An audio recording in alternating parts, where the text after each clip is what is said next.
You'll have to forgive me. My voice is seems to be failing me today. Just coming down with what appears to be a bug. Perfect timing, I know, but we're gonna roll with it. It's great to have everybody here. I see a lot of hellos and highs in chat. Fantastic. Great to all have you here.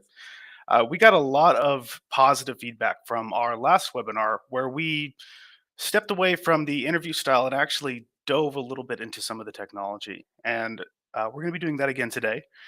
However, one of the things that we did get for feedback was, there's so much content to go over. I didn't really get a chance to take a breath and look up. So I got the chat here right in front of me, and I'm going to be interacting with you all. So anytime you have a question, post it in chat. We're going to be going back and forth between the topics of discussion today, plus the questions from the audience as we go through this presentation. So feel free to ask away, and I'll get to it as we move forward. So today we're going to be following, like I said, in the footsteps of last month's session, discussing some of the technologies and concepts. Here at OPSWAT, we're doing so many awesome things and cover so many challenges in cybersecurity that it's easy to get a little lost in the fundamentals of what our products are actually doing and what kind of technologies we provide. So the goal of starting with this new series that we'll move forward with in the future of these OPSWAT Academy webinars, is to familiarize the audience here with our products and how these are applied to certain use cases within the industry. And this is all going to be formed under the OPSWAT Academy instructional umbrella. So we're stepping away from the traditional marketing material, sales material, and going into the education based side of things and understanding the fundamentals of cybersecurity and these deep nested challenges that we need to resolve here. So let's go ahead and get started. Um, the terminology that we're going to be talking about today is about malware prevention. As you may have seen in the registration form for this webinar, this is really about the terminology and what the different approaches to malware analysis actually mean. So the first thing we want to do is give a high level overview of where the primary threat vectors exist. Everything we do, most cybersecurity, but especially here at OPSWAT, is going to be able to be boiled down to one of these three elements: file oriented threats, network oriented threats, and device oriented threats. All our solutions fall into protecting at least one of these primary areas of attack, and a lot of times these areas of attack directly influence one another. For example, a network-oriented threat includes on-premises and cloud infrastructure, while device-oriented threats include personal devices like laptops and mobile phones, as well as infrastructure hardware like servers or critical control systems. Let's see. A lot of messages in chat. I'm trying to keep up here, make sure that we don't lose any questions. That's good. I like the activity. Keep it up, everybody. Uh, so as we go through the next few months, we're going to be talking about all of these individually. But for the purposes of this particular session today, we're going to be talking about file-oriented threats. So when we talk about files, we don't just mean documents sitting on your desktops. Files are building blocks of digital assets, many of which we don't intuitively think of in day-to-day use. When you're accessing a website, for example, all of the images and text blocks and other assets in that web page are ultimately files that are being compiled and put into your browser so that you get the page that you're looking for, right? But we don't think of web pages as files typically or intuitively. But ultimately, when you boil down to their individual components, that's really what they are and how they behave. Even in things like installation directories, when you install an application like Photoshop, there's code libraries that are relevant to that application, and those are files. Those are set in the installation directory of those particular applications that you have. So it's important to think of files as a fundamental um, building block rather than just those PDF and Word documents that we're all used to when we think of files working on a computer for day-to-day work. So let's see. As we think of files as more than just those objects that the human being is interacting with, uh, when it comes to file security, OPSWAT sells solutions that are to protect organizations from threats that can reside within these files and objects. And importantly, we also sell solutions that allow these files and objects to be in a position to be scanned and analyzed. But we'll talk about uh, files getting in a position to be scanned and analyzed a little bit later. What you see right here in this slide is an image of our product Metadefender Core, which is going to be the focus of the file and malware analysis technologies that we're going to be talking about today. So, why Metadefender Core? Well, what we do to ensure maximum security when it comes to scanning and analyzing files. Uh, and just for a moment, I want you to forget about a lot of terminology around application security and secure data workflows and anything that might be a little bit more total use case oriented. Right. Let's take a step back and look at the actual terminology for the technologies that we're doing to these files and what Metadefender Core is doing on its own. So Metadefender Core is our technology that is performing the analysis on files, right? This is the bread and butter of where that actual um, verdict is made on whether or not a file is considered safe or secure. So what we want to consider when looking at the general workflow of malware of files is that there's the transition of files. Is that file coming from an internet-based source, a USB source? Is it in storage? Right. For the next few sections of this presentation, let's forget all about that and let's just think about files as they are as individual entities, because there's a lot to unpack there.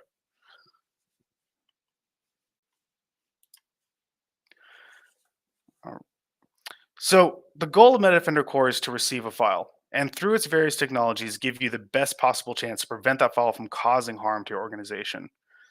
Harm to your organization can happen in multiple ways. Sure, a file can be sent that contains embedded malware, but there are other ways a file can harm your organization.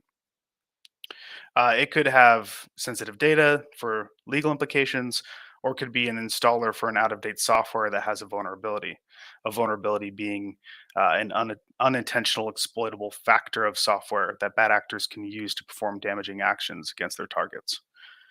So, when talking about the malware side of things, let's focus on this first.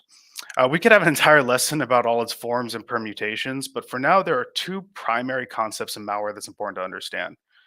Right, there are billions of samples of malware in the wild, and they're created every day.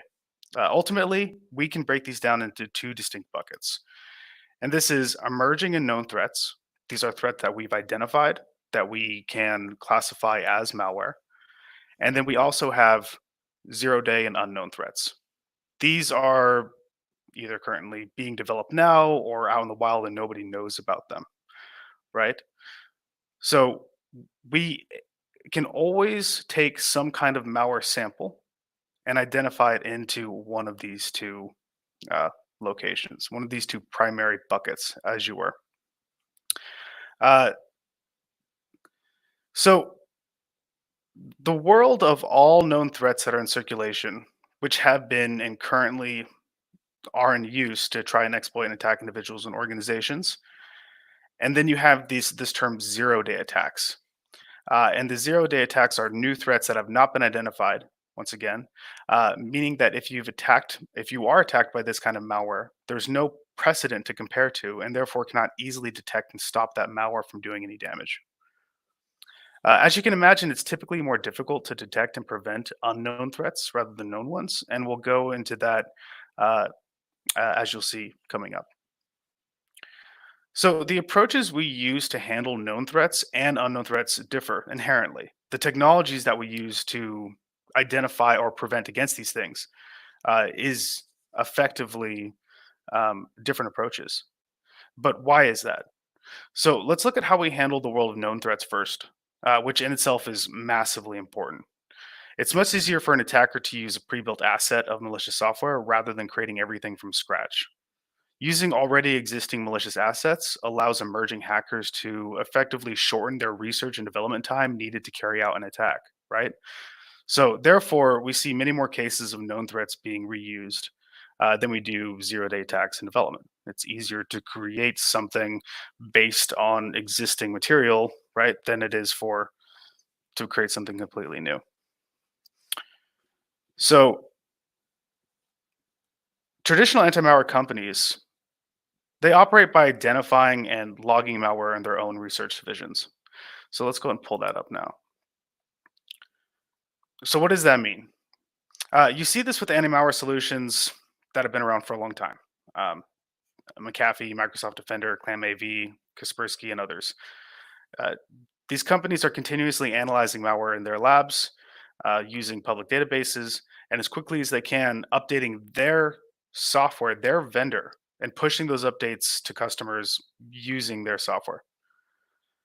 Because the work and resources put into these research labs are done by the company directly, it means that the devices using their software can, with very little computing power, quickly identify these known malware components without any action needed to be performed on the file itself.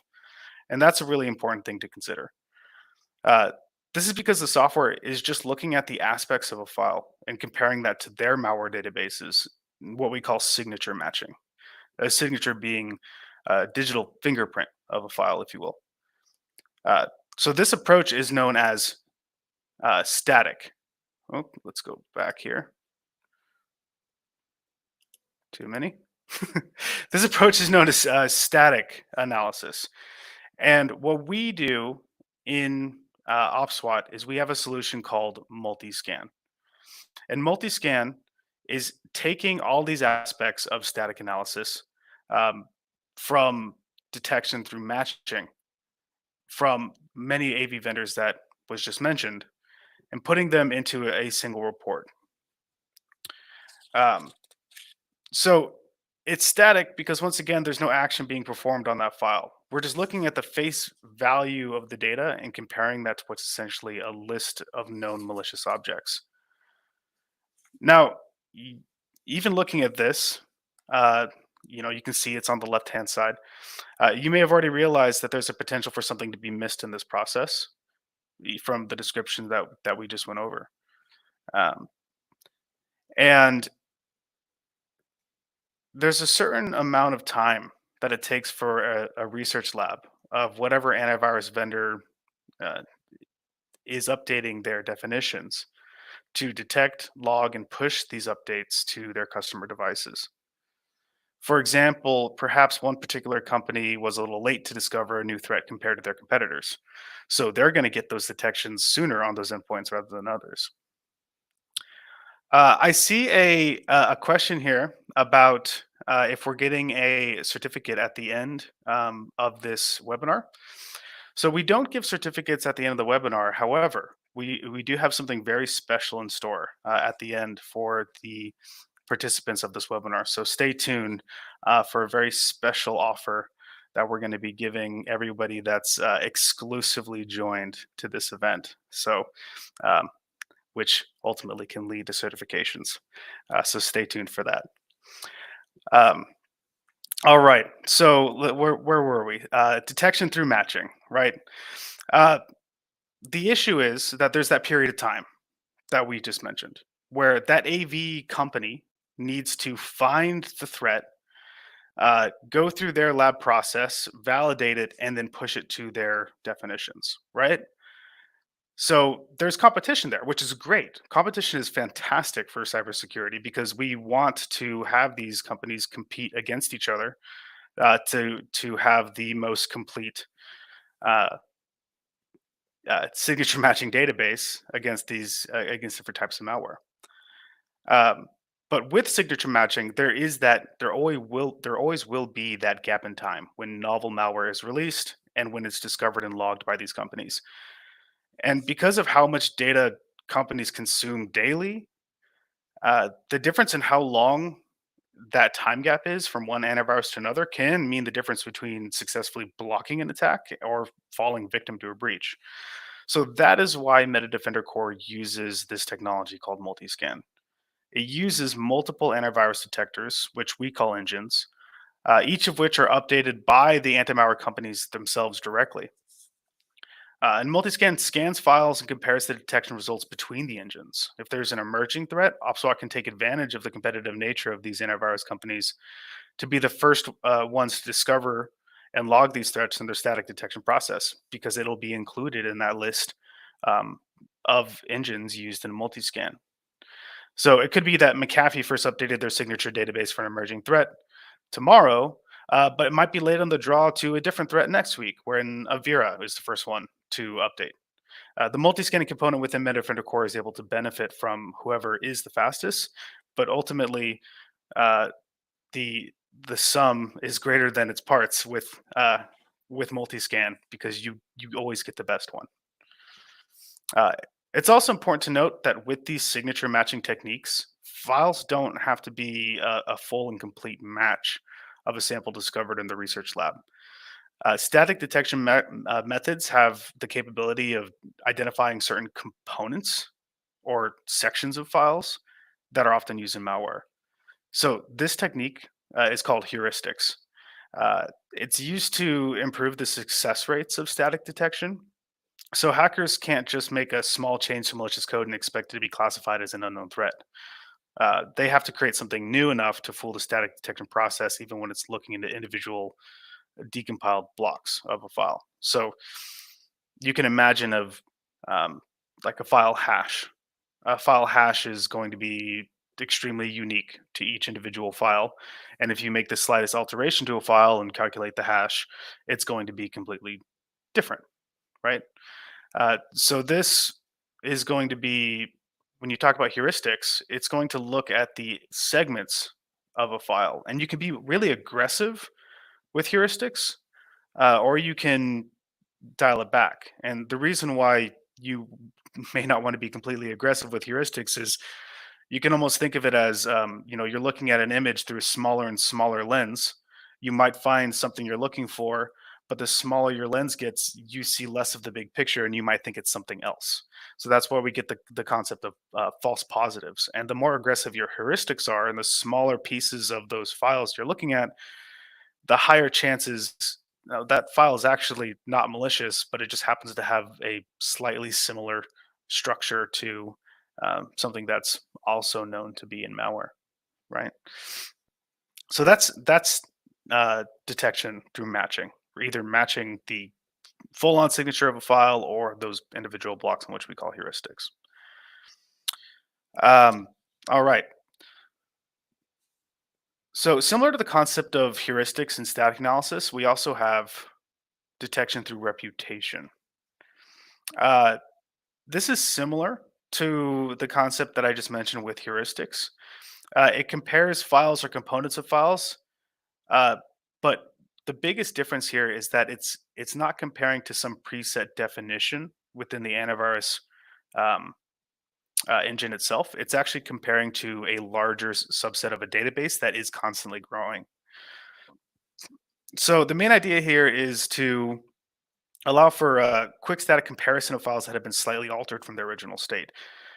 Uh, the the hard and fast rules set by heuristics on a traditional static scan don't really apply, because the more alterations that are created to these files to hide them, the better it makes the detection reputation engine. Because now you have a larger database of, oh, these are all the little alterations that I can make to malware and still have the file work and still have it do its malicious activity. So the more permutations that are processed through a reputation engine, provided through reputation engine, the more malware it sees, the more effective it is at discovering altered malware, because it can compare to a larger set of data. And the technology that we use, the terminology we use for this is threat intelligence. And threat intelligence, we might say, um, is used for Other additional aspects of a file too, such as how often it was uploaded, um, its how often it's seen within certain outbreaks. But the idea about threat intelligence that needs to come across here is that we're using big data alongside static analysis to flesh out and give you a bigger picture and a better picture of what that malware is actually doing. And the coolest part about all of this is that none of this requires you to do any action on the file. So everything on this left-hand side for emerging and known threats uh, is static, meaning the file doesn't have to perform. We don't have to perform any action on the file. We're just taking it at face value and running all these additional processes, which happen very quickly. It's a fantastic way to handle these technologies, or the fantastic way for these technologies to handle these threats. So, what about the other bucket? Well, before I jump to that, let me just check the chat really quick, make sure there's no questions I'm missing. A lot of hellos and highs.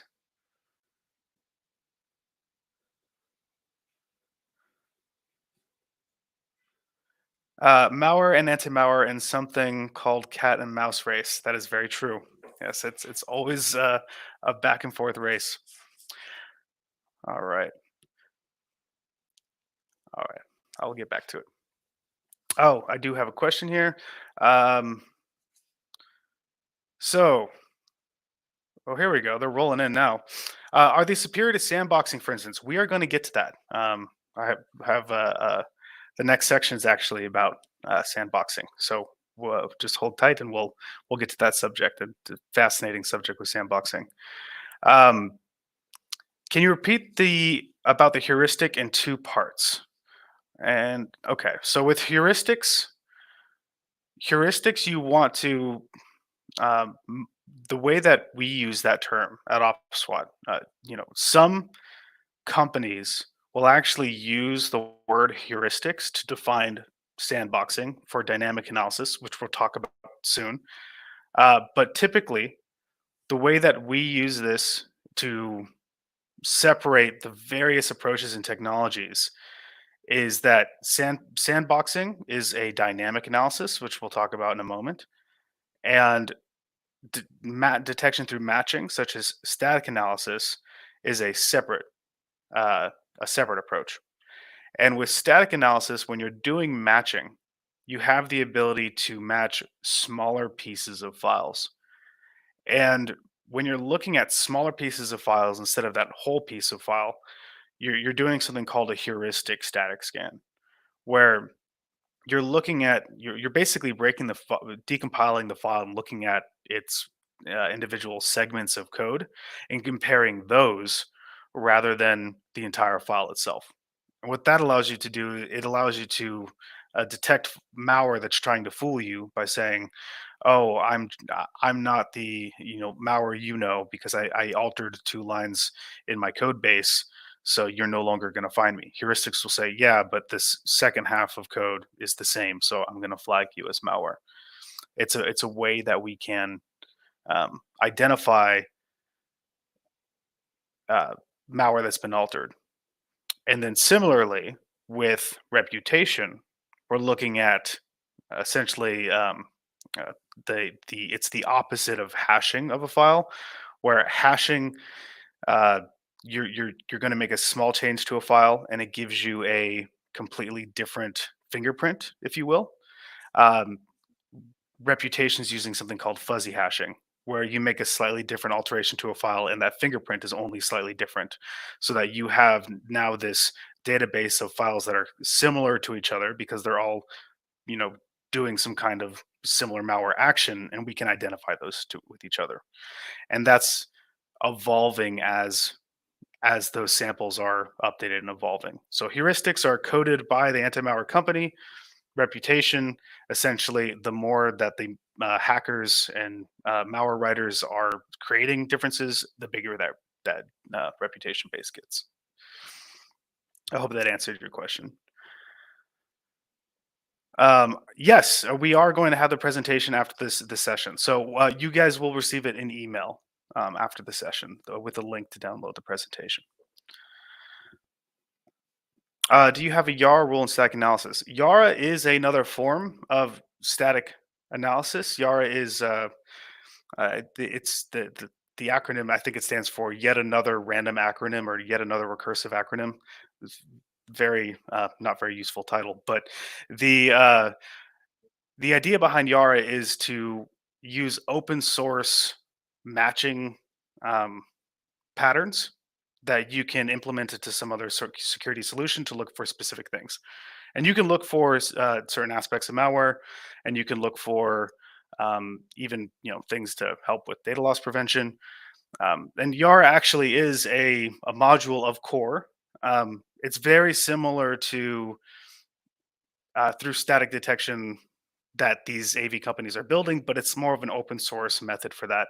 We're not going to get into the YARA engine for this one. We're going to strictly talk about the technologies that OPSWAT develops based on these theories. But just for as a fun fact, you just know that when you are using Metadefender Core, you can import your own YARA rules. So good question. Um, any limit for when static data set is significantly large? So that is a security policy question, actually. In some cases, uh, the file sets may be so large that they would take too long to scan. And there's a few things that you can do to handle that. Um, if you just install uh, a random antivirus onto your laptop, for example, or onto your PC, and you download a 12 gigabyte file, there's a chance that that AV will just decide not to scan that file because it's too large. It would take up too much resources. But when we're talking about critical infrastructure protection and where Metadefender Core sits in line, you have to be more stringent with your policies. You either allow for those larger file scans to be in place and just accept the time that it's going to take to scan them. And even when the files are large, that doesn't necessarily mean the scan time is going to be very long, especially with static analysis. What tends to really slow down the scanning process is when things are archived, because then you have to extract whatever's inside that file, and then those might have additional opponents that can be extracted.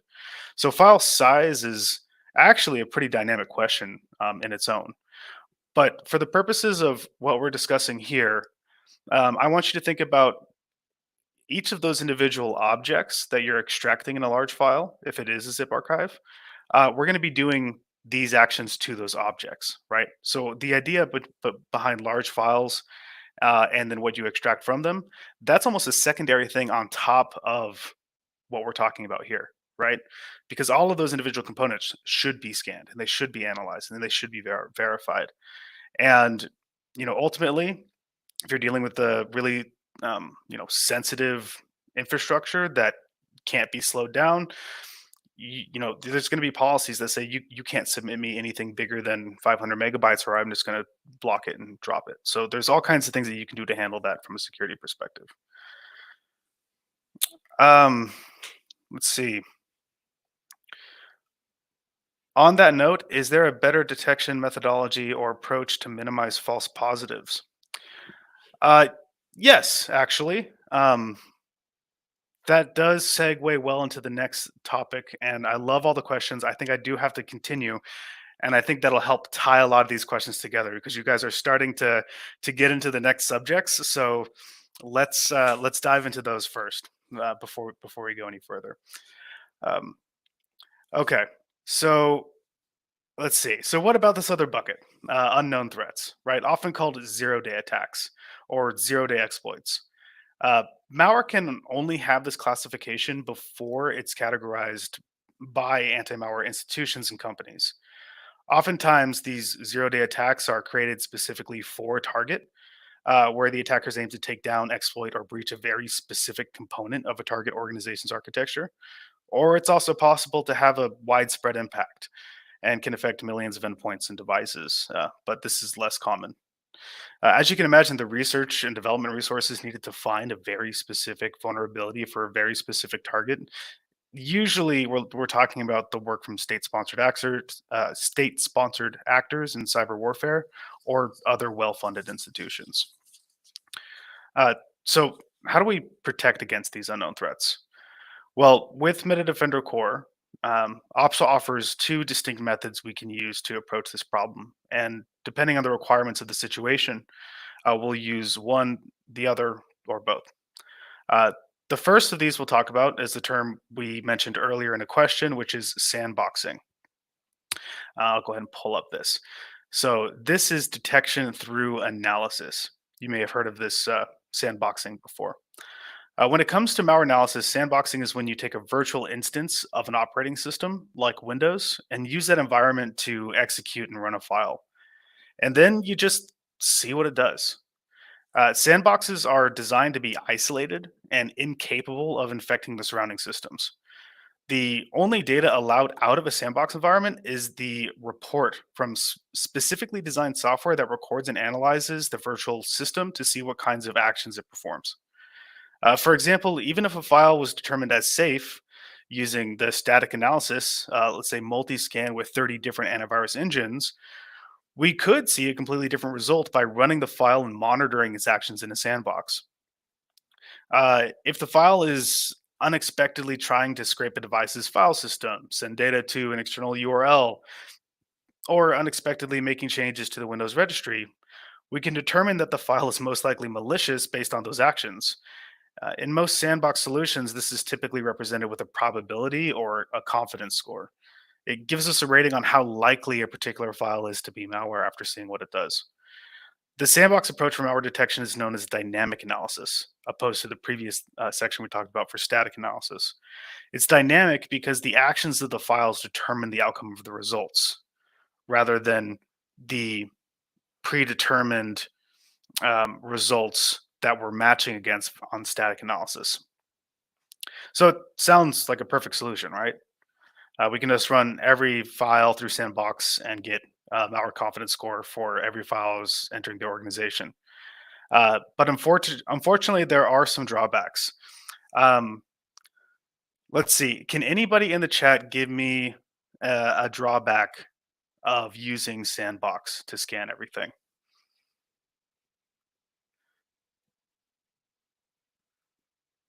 Any anybody have any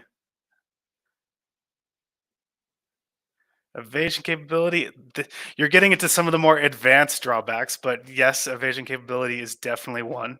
It would take a long time and speed. Those are yes, those are the big ones. So speed for scanning everything, and then also the resources, right? Because we're spinning up a whole VM essentially to uh, run a file and then reset itself, and then that takes time. So if we're putting Sandbox in front of our entire flow of data inside of and outside of a company, then we're having a lot of systems that are going to be bogged down by being caught in this analysis process. All right, so traditional sandboxes essentially run a full virtualized machine. It's saved with a predetermined state to run a file and analyze it, and then reset itself for the next file. Um, so it's very difficult to handle more than one file at a time due to the risk of contaminating results, right? So you're not going to have multiple files being executed on the same sandbox instance because you don't want anything to be crossed over for which file is doing which action. So that said, you basically have to have an individual instance for each file. Um, it's very difficult to have a complete timeline, but typically looking at traditional sandboxes taking from 1.5 to 2 minutes, and you can overcome some of the bottleneck by running multiple sandboxes simultaneously. But when we start talking about these use cases where you need to scan thousands of files a day, the amount of hardware resources needed to spin up enough of these virtualized instances quickly approaches unrealistic costs. So, to make matters worse, like you mentioned, we now see malware that's designed to identify when it's being run in a virtual environment and then not perform its designed actions in order to evade sandbox detection. I think even when sandboxing was first being used, malware would just run like a sleep timer for 2 minutes before it did anything, and that was enough. And the first iterations of sandbox, first generations, to bypass. So now that it's more advanced, there's more advanced technologies to detect when it's in a virtualized environment, and then do something else or not do any actions at all. So because of these limitations, the typical use for sandbox has been confined to specific situations in which additional information is needed for a file that was already flagged by some preceding factor, such as if a file was, for an OPSWAT case, if a file was flagged with multiscan, then we would take that file to get more information about it, run it through sandbox, and see what it's actually trying to do, essentially for forensic analysis at that point. Um, the problem with this is that we're talking about true zero-day attacks. There won't be a preceding factor to make the decision to run the resources of the sandbox environment, and thus making it very difficult to use this technology to detect unknown threats. Because if it's a 0 day, then we don't have that flag to trigger the forensic analysis process in the first place. So while we have the ability to have the sandbox technology catch 0 day flags, it's incredibly difficult to find a place to put it that allows us to actually scan those potential 0 day exploits. So, uh, however, OPSWAT Sandbox has some really exciting and creative answers in addressing this traditional sandbox limitations. For one, our in-house sandbox solution doesn't require a fully virtualized operating system in order to detonate and analyze malicious code. Instead, we use a technique called emulation, and it isolates only the components needed to run that file code. As an analogy, think of the difference between we're talking about the difference between the traditional sandbox versus the emulation based file sandbox. So think of the difference between packing a suitcase for a month versus packing for 2 days. With traditional sandboxing, you always have to lug around the suitcase packed for a month, no matter where you go. Right? You just locked into having needing to do that. With emulation, you only have to pack what you need, right? And you're not required to bring unnecessary items. So this significantly reduces the resource impact when dealing with the high volume of files. It reduces the amount of time it needs to scan a file and reduces the amount of resources needed to scan a file. Additionally, emulation running at a file code level forces the file to perform whatever next action it was designed to do, meaning the file doesn't have the choice to do malware evasion techniques. It can't make that detection because if it says if VM then do nothing, well, emulation can choose. Okay, well, what's the else? What's the next possible thing that that file can do? So it doesn't have the opportunity to use sandbox evasion techniques seen with sophisticated malware. So it greatly increases the detection rates. So to facilitate the emulation at the front line of defense against unknown threats, and not just as an additional forensics tool, files can be triaged to determine whether or not they should be analyzed by OPSWAT Sandbox. This is actually a very new feature. It's still in experimental mode in the product right now. So that's currently in the process of being fleshed out for development. But essentially, what this means is that now I can make a decision on what kind of files I want to go into Sandbox automatically. And therefore, I'm not scanning everything. It's not an all or nothing. I'm making an informed decision on this type of file has a higher risk of containing 0 day exploits or potentially having a 0 day vulnerability associated with it that my traditional AV engines might not detect. So now I have this triage to say, well, let's go through emulation now.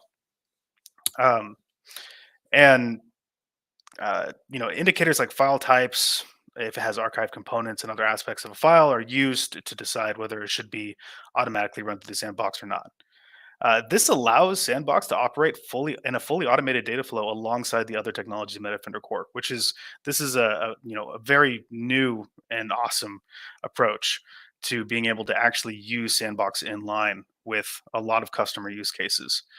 Actually putting that true zero-day analysis in a practical sense rather than having to apply a lot of resources in order to prevent that.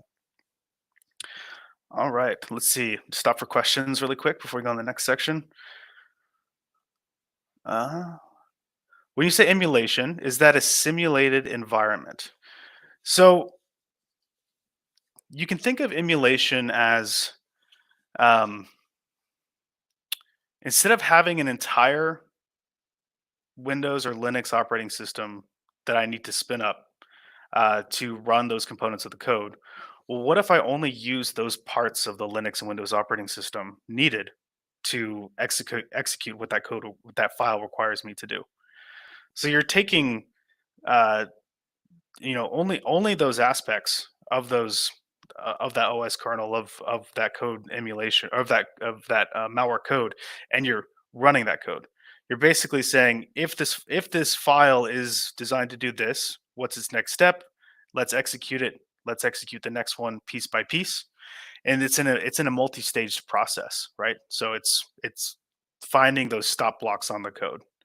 It's not actually spinning up a Windows virtual machine or a Linux virtual machine. It's following the path of what the file is trying to do from its external source.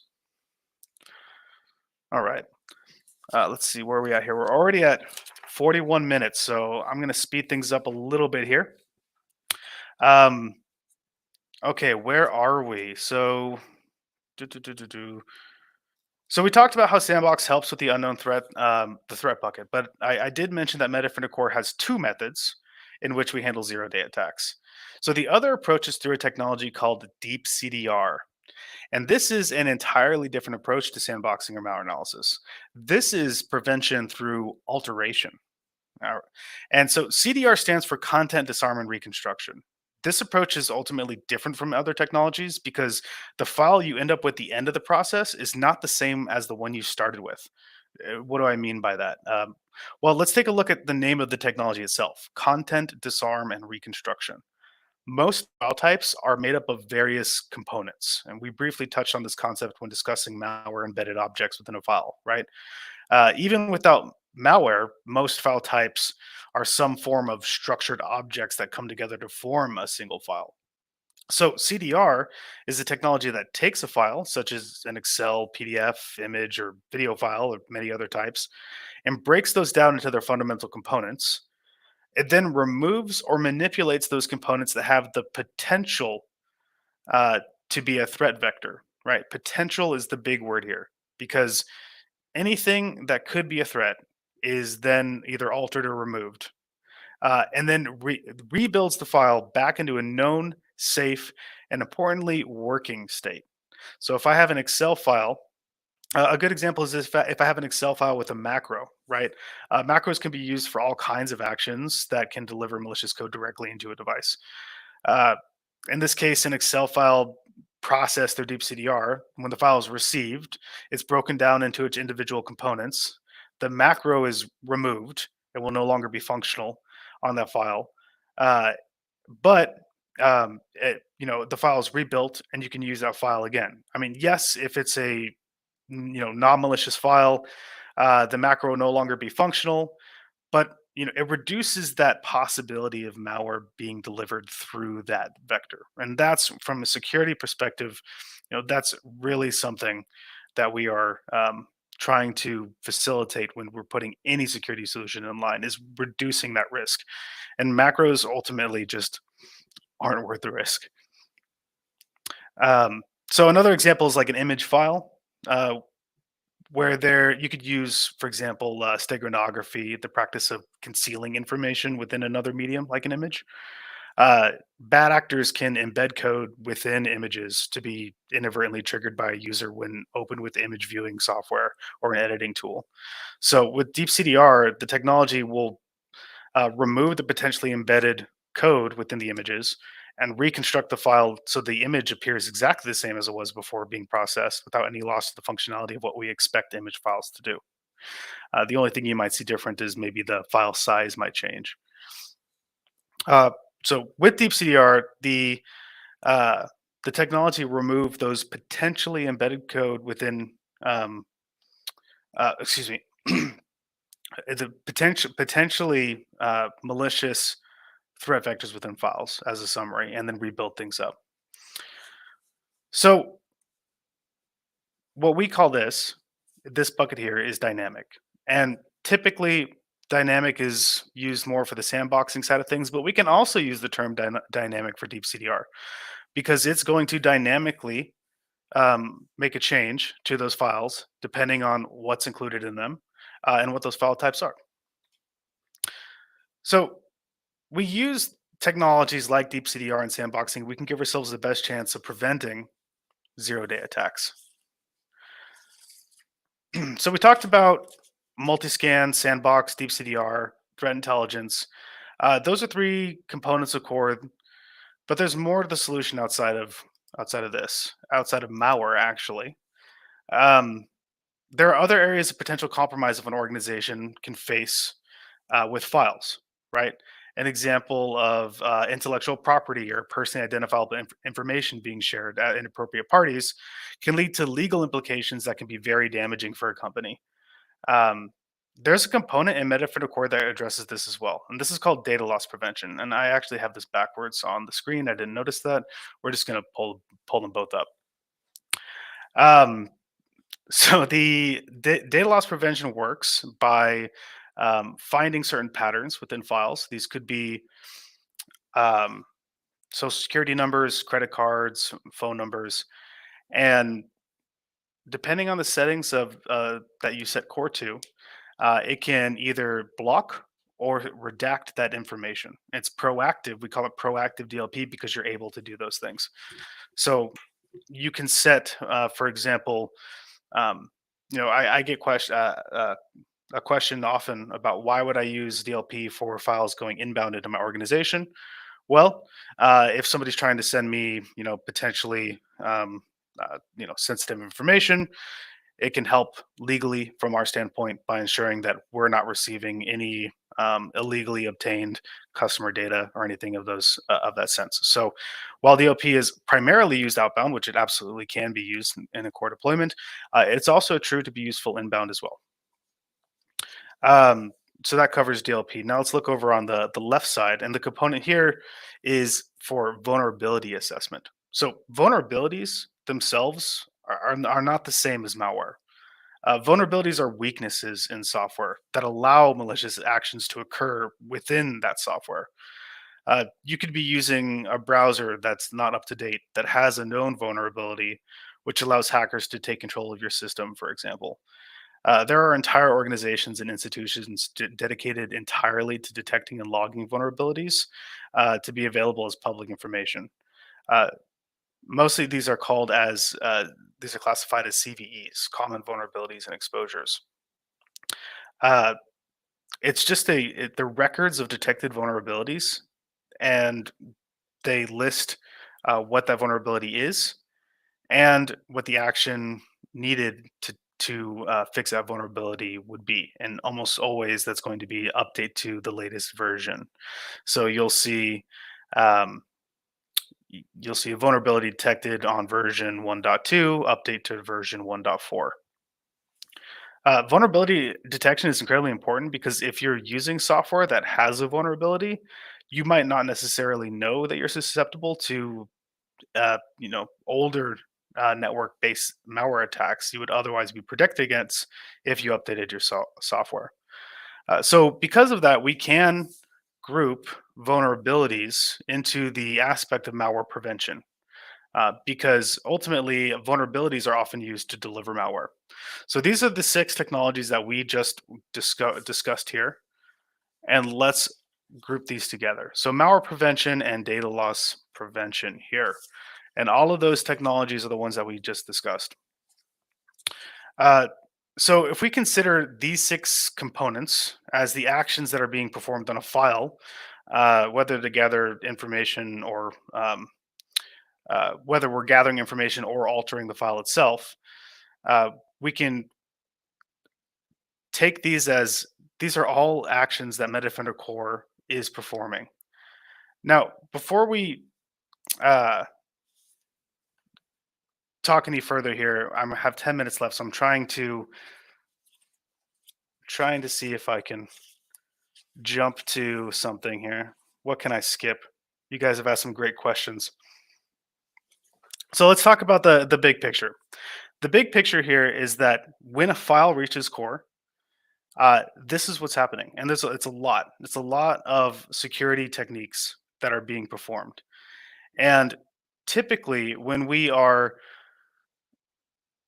trying to implement security solutions to cover all of these areas of threats, we're talking about several solutions that are in place to help us protect our assets. And oftentimes that can lead to its own problems. You can have something called solutions fatigue or systems fatigue, where as an IT administrator or a security analyst, you're logging into so many solutions, so many multiple solutions that we sometimes can have processes slip because they're so manual. So that's one of the great things about Metadefender Core is that all of these systems, all of those solutions exist within a single platform. So you can see here at the bottom of this image, that OPSWAT Metadefender circle is surrounded by those 6 technologies that we went over today.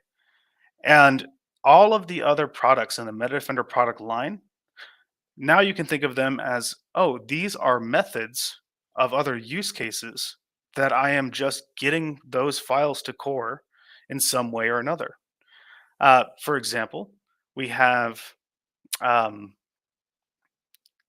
if we have like a client, we have a endpoint installer that can be installed on a laptop, and that can interact with Core in several ways. Um, we have kiosk, which is how we would handle USB files, right? How do you get a physical media to something like Core to process all of those technologies if you're dealing with a thumb drive? Well, there's a actual kiosk stand product that we sell that companies can use. They put them in front of their secure air gap networks, and if you're going to bring removable media in a sneaker net, you have to plug into this kiosk first. That then takes all of those files and then processes through all of those technologies that we went over, uh, and therefore gives you results on the contents of those files. We have an email gateway security solution, which connects to your existing email gateway flows, and all of your email attachments that pass through your normal email flow then get handed off to core to perform that analysis, or through the alteration of CDR, and then you get returned back and emails that you know are safe for your organization. We have managed file transfer, MFT. If you need a place to store files with your organization, a lot of companies use just standard file servers to share files back and forth. Well, if you had malware that's propagated into your network and you're storing it somewhere on a storage share, that's not doing you any favors. Now it's just waiting. If it's a Trojan, for example, that needs somebody to actually click and run it, it's just sitting there waiting as a ticking time bomb until somebody actually grabs a file and tries to run it. So by having a storage solution that's continuously pinging and scanning things on core when you upload or when you download them, excuse me, then you've solved that storage problem. So the Metadefender product line are all products that are designed to fit those particular use cases and workflows and use these technologies that we discovered to perform that malware mitigation techniques that we talked about earlier. So we've come up to the end of this. I'm going to go. Let's see if we have any other questions. There's a lot of other questions. Let's see.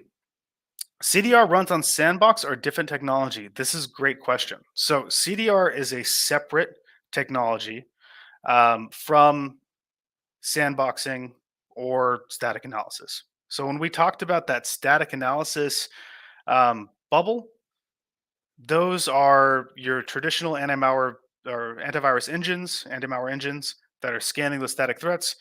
Sandboxing is happening completely separately on its own, doing an analysis in a file, and then separately from that, you're taking that file and you are altering it in CDR, and you can do all 3 of those things at the same time because they're not dependent on one another, and we can do that, and that's actually a very good question because we can do that Some people might say, well, if I'm going to sanitize the file, if I'm going to alter the file through deep CDR, then how do I know that those scan results that I got from the static or sandbox analysis are relevant to that new altered file? Because ultimately, it's actually not. So if you have a new altered sanitized file, what you get in your results is the results of the original file. But that's the whole point of CDR, is that no matter what you get at the end of that process, it is safe, right? It is a known safe state. So we don't need to scan it again. And therefore we can run that alteration on this at the same time, with the analysis going on. So from a compliance standpoint, we can make the decision to say, okay, well, even if this file was flagged as malicious, the sanitized version I can still use. Or, you know, playing it safe, if somebody tried to deliver me malware, I might want to block it and then in general, because now I need to know why, right? So you could make that decision to say, just give me the sanitized versions. I don't really, it doesn't matter to me what the scan results were because I know the sanitized version is safe.